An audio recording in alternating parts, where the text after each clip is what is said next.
Hello, welcome. My name is Emma. Welcome to my channel. Feel free to take a look around. Today I want to give you some hot tips on how you can read more books.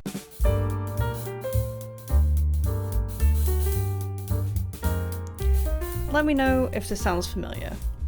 You're a kid, you love books, and as you grow into a teenager, that just means more grown-up books. Maybe you've gone from Harry Potter to Twilight or other YA stuff, or maybe you've just jumped straight into adult fantasy or literary fiction and you can't get enough of it. And then jump ahead 10, maybe 20 years and suddenly you're an adult and you're only reading when you're on holiday. Yeah, this happened to me and I hated it. I didn't like that feeling of suddenly only getting a book done when I was on holiday. That felt wrong. That meant I was only really going to get through one, maybe 2 books a year. And that's how it ended up being for a couple of years. But then something changed.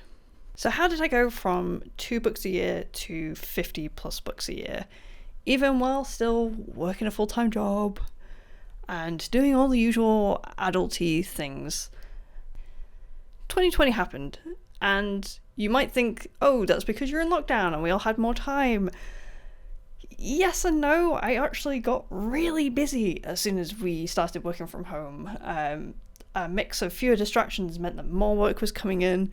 I had other things going in my life happening that meant I had next to no free time. So what happened? Well, the big thing was that when I was going to bed, which was again one of the other few times I would read, and at that point it wasn't happening very often, but because I was working from home, it meant that I was less worried about when I was going to sleep. Before, I'd be anxious, it wasn't a case of if I'm in bed by 11, if I'm not asleep by like 10 minutes past 11, it means I'm not going to get my 7 or 8 hours and I'll feel like trash tomorrow. But working from home, things were a little bit more flexible. I could go to bed at 11 like I normally did, but then stay up reading for another hour.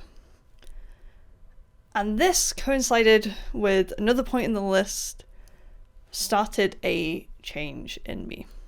So the second thing that happened to me is that I discovered BookTube. I discovered this little corner of the internet, and suddenly I was discovering books that I'd never heard of. I, funnily enough, thought I'd hit a wall with fantasy for a few years. I thought I'd maybe seen the best of it, but lo and behold, once I started getting into BookTube, I saw just how many amazing, interesting fantasies have come out in the last 10 years. So this is a crazy thing. I slowed down reading just as the fantasy genre was getting interesting again.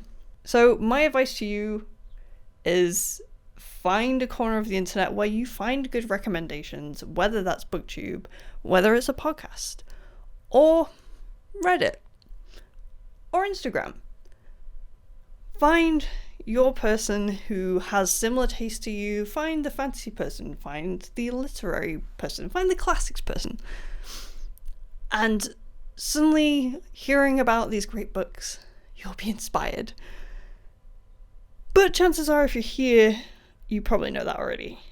So let's get into some proper tips on how to read more. Number 1, read at different times of the day.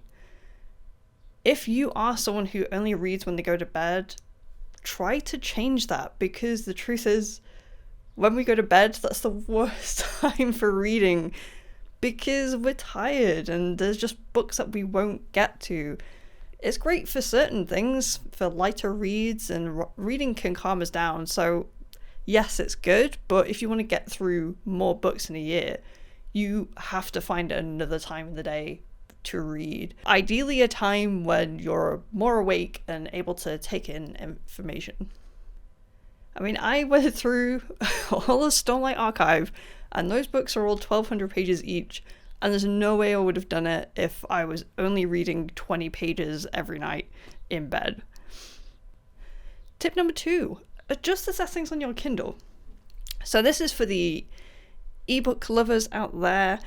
One thing that I found with me, a discovery that I made, was that I actually really like seeing the number go up. I really like physical books because I have that visual of how far through I am. And I realized that I still kind of had that childish nature of wanting to show off, I love showing my parent, look how many pages I've read, aren't I so good? So once I kind of realized that about myself, I fiddled with the settings. So something that helped me was changing from a percentage to a page number. Now, this isn't going to be the case for every book. I know not every book kind of has that ability with a Kindle, unfortunately.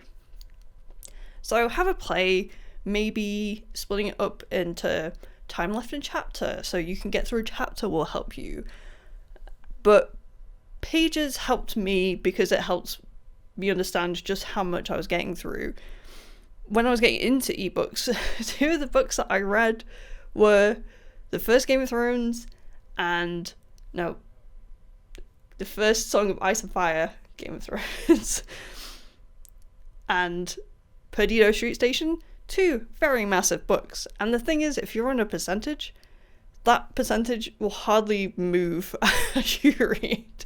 You will feel like you read for ages and it will shift by 1%. So changing that number helped me, and it gave me a little bit more motivation to get through those books. I've got my notes mixed up. I have no idea what number we're on. Next point is changing the environment. If you have a place on your sofa that you like to sit to watch TV, we all have our seat. Get out of that seat. Find a different one, either a different room, go to the garden. You'll be amazed by what difference it makes by going from one sofa to the next, because if it's a seat that you don't normally sit in, your brain will not have that association of TV and video games. Ideally, a seat that is not facing the TV helps.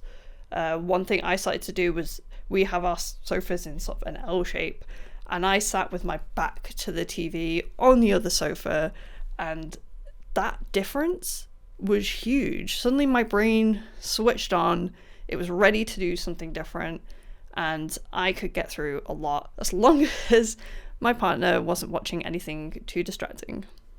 Okay, I'm gonna be bold. I think we're on number 4. Remove the distractions from your environment. Obviously, this is probably going to be your phone.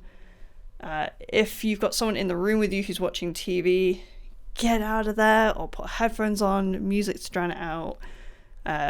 If your phone is a distraction, put it on silent, turn it off, put that in another room.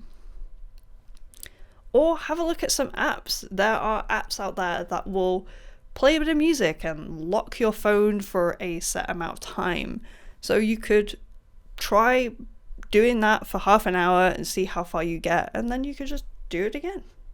Number 5, mix it up. Keep it fresh. Change the genre. I tend to flit between fantasy, some sort of translated literary stuff or a classic, and some non-fiction. I will always have a fantasy on the go, but it's really nice if I need to take a break from that to go into something that's completely different. I don't tend to take a break from fantasy with more fantasy unless it is very different in style. However, if you're very set in your genre, maybe try something that has a slightly different tone or is a different size even. Which gets me on to number 6. Love small books too.